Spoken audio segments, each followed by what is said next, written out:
नमस्कार, सुप्रभात। न्यूज छत्तीसगढ़ में आपका बहुत बहुत स्वागत है। इससे पहले आप छत्तीसगढ़ के कौन से जिले से न्यूज को देख रहे हैं, कमेंट में हमें जरूर बताइए। साथ ही डेली अपडेट रहने के लिए चैनल को सब्सक्राइब जरूर करें। मुख्यमंत्री निवास में आज 22 अगस्त को होने वाला जनदर्शन स्थगित। मुख्यमंत्री निवास में हर सप्ताह गुरुवार को जनदर्शन कार्यक्रम का आयोजन किया जाता है, जिसमें लोग अपनी समस्याओं का समाधान के लिए पहुंचते हैं। लेकिन इस बीच खबर आ रही है कि आज गुरुवार 22 अगस्त को होने वाला जनदर्शन कार्यक्रम अपरिहार्य कारणों से स्थगित कर दिया गया। जनदर्शन कार्यक्रम में मुख्यमंत्री विष्णुदेव साय लोगों की समस्या सुनते हैं, मौके पर ही अधिकारियों को समाधान के निर्देश देते हैं। छत्तीसगढ़ के आंगनबाड़ी में निकली भर्ती, इस तारीख तक कर सकते हैं आवेदन। नौकरी की तलाश कर रही महिलाओं के लिए अच्छी खबर है। महिला एवं बाल विकास विभाग के अंतर्गत आंगनबाड़ी सहायिका के खाली पदों पर भर्ती निकली है। जानकारी के अनुसार एकीकृत बाल विकास परियोजना खरसिया जिला रायगढ़ अंतर्गत विभिन्न आंगनबाड़ी केंद्रों में रिक्त सहायिका पद के लिए 30 अगस्त 2024 तक आवेदन मंगवाए गए हैं। इच्छुक आवेदिका अपना आवेदन पत्र नियत तिथि तक कार्यालयीन समय में कार्यालय एकीकृत बाल विकास परियोजना खरसिया जिला रायगढ़ में सीधे जाकर आवेदन जमा कर सकते हैं। सीएम विष्णुदेव साय ने ई ऑफिस प्रणाली और स्वागतम पोर्टल का किया शुभारंभ। छत्तीसगढ़ का मंत्रालय और मुख्यमंत्री कार्यालय पूरी तरह हाईटेक हो गया है। मुख्यमंत्री विष्णुदेव साय ने मंत्रालय में ई ऑफिस प्रणाली और स्वागतम पोर्टल मुख्यमंत्री कार्यालय ऑनलाइन पोर्टल का शुभारंभ किया। इससे सरकारी कामकाज को पारदर्शी बनाने और व्यवस्थित करने में मदद मिलेगी। मंत्रालय में आमजनों के प्रवेश को आसान बनाने, ऑनलाइन आवेदन की सुविधा आरंभ करने स्वागतम पोर्टल का शुभारंभ किया गया।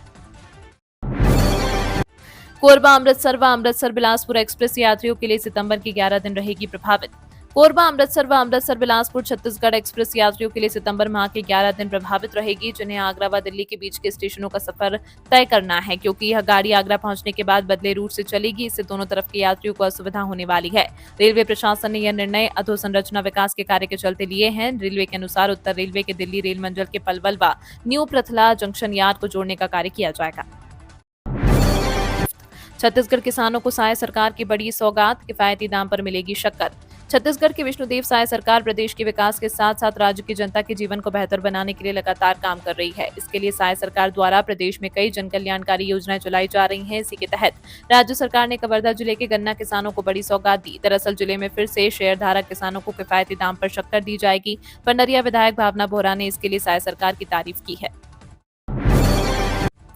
प्रदेश में पढ़ने वाले बच्चों पर रहेगी अब शासन की सीधी नजर। स्कूली शिक्षा की गुणवत्ता को लेकर बेहतर बनाने की दिशा में छत्तीसगढ़ राज्य में एक और बड़ी पहल की गई। बता दें कि छत्तीसगढ़ में पढ़ने वाले बच्चों पर अब शासन की सीधी नजर रहेगी। इसके लिए राजधानी रायपुर में विद्या समीक्षा केंद्र स्थापित किया गया। साय सरकार की इस पहल के माध्यम से स्कूलों के साथ उनमें पढ़ने वाले प्रत्येक बच्चे के प्रदर्शन पर भी अब सीधी नजर रखी जाएगी। बता दें कि सॉफ्टवेयर एवं मोबाइल ऐप का विकास तथा कॉल सेंटर के माध्यम से मॉनिटरिंग आईआईटी भिलाई के सहयोग से किया जा रहा है। छत्तीसगढ़ के युवाओं के लिए खुशखबरी, आईआईटी भिलाई जल्द लॉन्च करेगा स्टार्टअप स्कीम। आईआईटी भिलाई प्रदेश के युवाओं के लिए जल्द ही स्टार्टअप प्रमोशन स्कीम लॉन्च करने जा रहा है। स्टार्टअप के क्षेत्र को मजबूती देने वाले पहले आईआईटी को भारतीय स्टेट बैंक 1 करोड़ रुपए की राशि दे चुका है। वहीं आने वाले समय में और भी संस्थाओं के सीएसआर मद से फंड जुटाकर इंक्यूबेशन सेंटर की तर्ज पर आईआईटी भिलाई स्टार्टअप को बढ़ावा देगा। इस राशि का इस्तेमाल कर आईआईटी अपने विद्यार्थियों के साथ छत्तीसगढ़ के उन वोकल फॉर लोकल स्टार्टअप को आगे बढ़ाने में करेगा। निजी मेडिकल कॉलेजों में इस साल नहीं बढ़ेगी फीस, 700 छात्रों को राहत। छत्तीसगढ़ की राजधानी रायपुर प्रदेश के 3 निजी मेडिकल कॉलेजों में नए सत्र के लिए फीस नहीं बढ़ाई जाएगी। यहां प्रवेश लेने वाले 700 छात्रों को पिछले साल निर्धारित फीस जमा करनी होगी। फीस विनियामक कमेटी ने 2024-25 के लिए सालाना 7.45 से 7.99 लाख रुपए फीस तय की थी। दूसरी ओर इस साल मान्यता वाले 2 निजी कॉलेजों को भी वर्तमान फीस के अनुसार शुल्क लेना होगा। वहीं जब फीस निर्धारित की जाएगी तब छात्रों को अंतर की राशि जमा करनी होगी। भारत बंद का छत्तीसगढ़ के कई जिलों में असर। सुप्रीम कोर्ट के एससी आरक्षण में क्रीमी लेयर लागू करने की इजाजत देने के खिलाफ बुधवार को दलित आदिवासी संगठनों ने 14 घंटे का भारत बंद बुलाया। इसका छत्तीसगढ़ मिला जुला असर देखने को मिला। गरियाबंद, मुंगेली, कांकेर में जरूरी सेवाओं को छोड़कर बस, स्कूल, कॉलेज, बाजार बंद रहे। कोंडागांव में कलेक्टरों को ज्ञापन सौंपने जा रही भीड़ रोकने पर भड़क गई और बैरिकेड तोड़ते हुए कलेक्ट्रेट में घुस गई। इस दौरान काफी देर तक हंगामा चलता रहा। अब झोलाछाप डॉक्टरों की खैर नहीं, 4 क्लिनिक हुए सील।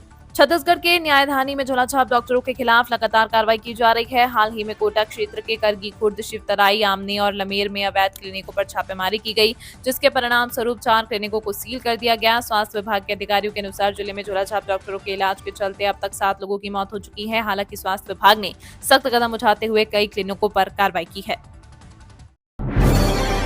बीएसपी में 3 करोड़ का नशीला पदार्थ खलक जलकर खाक, जेसीबी से कुचली गई शराब की बोतलें। भिलाई बीएसपी के एसएमएस 3 की धमन भट्टी में 3 करोड़ के मादक पदार्थ और नशीली दवाइयों को नष्ट किया गया। बोतलों में बंद नशीले पदार्थ पर बुलडोजर चलाया गया। इसमें दुर्ग, बालोद और बेमेतरा के 141 प्रकरणों में 989 किलो गांजा और 11 लाख रुपए की नशीली टैबलेट और कैप्सूल शामिल था। छत्तीसगढ़ पुलिस मुख्यालय के आदेश पर दुर्ग रेंज आईजी रामगोपाल गर्ग ने रेंज के जिलों में जब्त मादक पदार्थों के नष्टीकरण के लिए हाई लेवल ड्रग्स डिस्पोजल समिति गठित की। बलौदाबाजार हिंसा, जमानत याचिका दाखिल नहीं करेंगे देवेंद्र यादव। छत्तीसगढ़ के भिलाई नगर विधायक देवेंद्र यादव को 7 दिन के न्यायिक रिमांड पर जेल भेज दिया गया। मंगलवार को वे वीडियो कॉन्फ्रेंसिंग के जरिए कोर्ट में पेश हुए। फिलहाल देवेंद्र यादव जेल में ही रहेंगे। उन्होंने जमानत याचिका दाखिल करने से इनकार कर दिया। पुलिस द्वारा चालान पेश किए जाने के बाद ही वे जमानत याचिका दायर करेंगे। वहीं विधायक को राखी बांधने बड़ी संख्या में महिलाएं रायपुर सेंट्रल जेल पहुंची थी। अमृत मिशन का कनेक्शन फ्री नहीं लिया, अब रोड कटिंग के ले रहे 15,000। हर घर नल पहुंचाने की केंद्र सरकार की अमृत मिशन योजना के तहत रायपुर नगर निगम में लोगों से नल कनेक्शन के लिए 15,000 रुपए वसूले जा रहे हैं। आयकर दाताओं से 5,200 रुपए और आयकर मुक्त लोगों से 2,400 रुपए कनेक्शन शुल्क लेने का नियम है। अमृत मिशन के तहत लोगों के घर तक निगम की पाइपलाइन बिछाई गई, इसलिए रोड कटिंग चार्ज भी ज्यादा नहीं हो रहा। इसके बावजूद इतना भारी भरकम शुल्क लिए जाने को लेकर एमआईसी सदस्यों ने बैठक के दौरान विरोध जताया। इस साल भी आरटीई की 8,000 से अधिक सीटें रह गई खाली। शिक्षा का अधिकार अधिनियम के तहत निजी स्कूलों में दाखिला लेने की प्रक्रिया पूरी हो गई है। पिछले साल की तरह इस बार भी 8,000 से अधिक सीटें खाली रह गई। प्रदेश में आरटीई के तहत 2 चरण में दाखिला हुआ, जबकि प्रदेश भर में आरटीई की 54,667 सीटें हैं, जहां 46,130 छात्रों का दाखिला हुआ। वहीं 8,538 सीटों में दाखिला नहीं हुआ। इस साल आवेदन 1,22,000 से अधिक रह गए, फिर भी सीटें नहीं भर पाई, यानी सीटों से दुगना आवेदन आने के बाद यह स्थिति बनी है।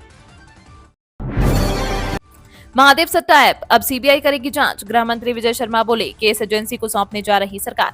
छत्तीसगढ़ में महादेव सट्टा ऐप की जांच अब सीबीआई करेगी। गृह मंत्री विजय शर्मा ने कहा कि छत्तीसगढ़ सरकार महादेव ऐप का मामला सीबीआई को सौंपने जा रही है। करीब 70 थानों में अलग अलग एफआईआर दर्ज है। बिरनपुर और सीजीपीएससी स्कैम के बाद ये तीसरा मामला होगा जो विष्णुदेव सरकार सीबीआई को सौंपने जा रही है। ईडी के मुताबिक केस में प्रदेश के कई सीनियर नेता, अधिकारियों और कारोबारियों के नाम दर्ज हैं। रामगिरी महाराज के बयान पर मुस्लिम समुदाय में आक्रोश। महाराष्ट्र के महंत रामगिरी महाराज के विवादित बयान का मामला अब तूल पकड़ने लगा है। राजधानी रायपुर में बुधवार को मुस्लिम समाज के लोगों ने एक रैली निकालकर सिविल लाइन थाने का घेराव किया और रामगिरी महाराज के खिलाफ एफआईआर करने की मांग की। रायपुर के मुस्लिम समाज ने मोतीबाग चौक से रैली निकालकर सिविल लाइन थाने पहुंचे। इस दौरान मुस्लिम समाज के प्रतिनिधियों ने थाना प्रभारी को ज्ञापन सौंपा और कड़ी नाराजगी जताते हुए महंत रामगिरी के विरुद्ध मामला दर्ज किए जाने की मांग की। मुंगेली के स्कूल में मनाया गया भोजली पर्व। छत्तीसगढ़ के पारंपरिक त्योहार से बच्चों को जोड़ना उद्देश्य। छत्तीसगढ़ के मुंगेली जिले के लोरमी ब्लॉक में भोजली पर्व के अवसर पर भोजली प्रतियोगिता का आयोजन किया गया। बच्चों को पारंपरिक पर्व से जोड़ना इस कार्यक्रम का उद्देश्य था। शासकीय मिडिल स्कूल भालू खुदरा में सबसे पहले भोजली मैया की पूजा की गई। पूजना अर्चना के बाद भोजली प्रतियोगिता का आयोजन किया गया। भोजली प्रतियोगिता में प्रथम, द्वितीय, तृतीय स्थान प्राप्त करने वाले प्रतिभागियों को सम्मानित भी किया गया। स्वामी आत्मानंद विद्यालय में टीचरों की होगी भर्ती। स्कूल शिक्षा विभाग ने जारी किया आदेश। स्कूल शिक्षा विभाग मंत्रालय, महानदी भवन, अटल नगर, नवा रायपुर द्वारा स्वामी आत्मानंद उत्कृष्ट अंग्रेजी माध्यम विद्यालय योजना अंतर्गत सत्र 2023-24 में बिलासपुर जिले के 10 स्कूलों की स्वीकृति प्रदान करते हुए प्रत्येक विद्यालयों के संचालन के लिए पृथक पृथक समिति का गठन किया गया। संचालन की जिम्मेदारी उत्कृष्ट अंग्रेजी माध्यम विद्यालय प्रबंधन समिति को सौंपा गया। अंग्रेजी माध्यम विद्यालयों में स्वीकृत पद संरचना क्रम के अनुसार स्वीकृत एवं पूर्व से संचालित विद्यालयों में रिक्त पदों पर संविदा नियुक्ति की जानी है। बिलासपुर जोन में ट्रेनों की समस्या पर हाईकोर्ट सख्त। हाईकोर्ट ने बिलासपुर जोन में ट्रेनों की परिचालन की समस्या को लेकर दायर जनहित याचिका पर रेलवे के प्रति सख्ती दिखाई। चीफ जस्टिस रमेश सिन्हा और जस्टिस पीडी गुरु का डिवीजन बेंच ने डीआरएम से पूछा है कि क्या अभी भी ट्रेनों को स्पेशल बनाकर चलाई जा रही है। डीआरएम को शपथ पत्र के साथ 1 हफ्ते में जवाब मांगा। दरअसल रेलवे ने कोरोना काल में सभी गाड़ियों को रद्द कर दिया था। बिलासपुर जोन की गाड़ियां भी बंद कर दी गई थी। जब कोरोना का संक्रमण कम हुआ तब रेलवे बोर्ड ने ट्रेनों का परिचालन शुरू किया। रायपुर में गोलीकांड का मुख्य शूटर पंजाब से गिरफ्तार। राजधानी रायपुर के तेली बांधा इलाके में हुए गोलीकांड में पुलिस ने बड़ी सफलता हासिल की। इस घटना के मुख्य शूटर सागर को पंजाब के भटिंडा से गिरफ्तार कर लिया गया। सागर का साथी अभी भी फरार है, जिसकी तलाश जारी है। पुलिस ने अब तक इस मामले में 10 आरोपितों को पंजाब और झारखंड से गिरफ्तार किया। इससे पहले पुलिस ने अमन साहू गैंग के सदस्य अमनदीप सिंह को भी गिरफ्तार किया था, जो झारखंड के अमन साहू गैंग से जुड़ा हुआ है।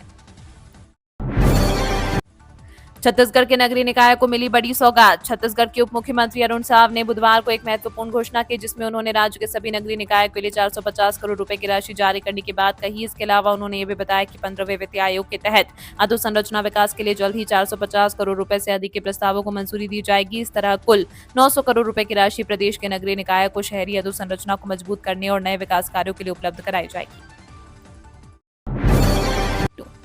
रायपुर में हाईवा ने बाइक सवार स्कूली छात्र को मारी टक्कर। राजधानी रायपुर के आरंग थाना क्षेत्र के ग्राम उगेतरा में एक दर्दनाक हादसा सामने आया। मुरुम से भरे एक हाईवा ने स्कूल जा रहे 2 स्कूली छात्रों की मोटरसाइकिल को टक्कर मार दी। इस घटना में एक छात्र की मौके पर ही मौत हो गई, जबकि दूसरा छात्र गंभीर रूप से घायल हो गया। घायल छात्र को रायपुर के एक निजी अस्पताल में भर्ती कराया गया, जहाँ उसकी इलाज चल रहा है। इधर घटना की जानकारी मिलते ही स्थानीय ग्रामीणों में आक्रोश फैल गया। मौके पर पहुंचे ग्रामीणों ने गुस्से में हाईवा को आग के हवाले कर दिया। छत्तीसगढ़ के बालोद में चल रही थी बच्चों की क्लास, भरभरा कर गिर गया छत का प्लास्टर। बालोद जिले में सरकारी स्कूल में एक बड़ा हादसा टल गया। बुधवार को स्कूल की छत का प्लास्टर अचानक गिर गया, जिसमें 5 छात्र घायल हो गए। घटना के समय छात्र पढ़ाई कर रहे थे। स्कूल प्रशासन और स्थानीय अधिकारियों ने मामले की जांच शुरू कर दी है और घायल छात्रों को तत्काल चिकित्सा सुविधा प्रदान की गई। इस घटना में स्कूल की सुरक्षा और बुनियादी ढांचे की स्थिति पर चिंता जताई। स्थानीय लोगों ने स्कूल प्रशासन से पुरानी और जर्जर इमारतों की मरम्मत और सुरक्षा की मांग की है।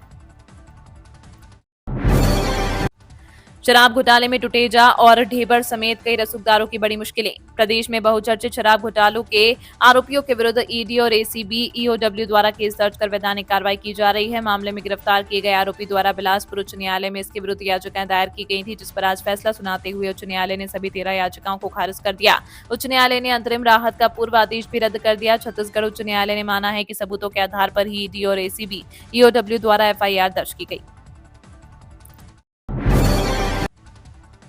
एनआईटी के ऋत्विक को सर्वश्रेष्ठ शोध प्रबंध का राष्ट्रीय पुरस्कार। सुधरेगी मजदूरों की सेहत और कार्यक्षमता।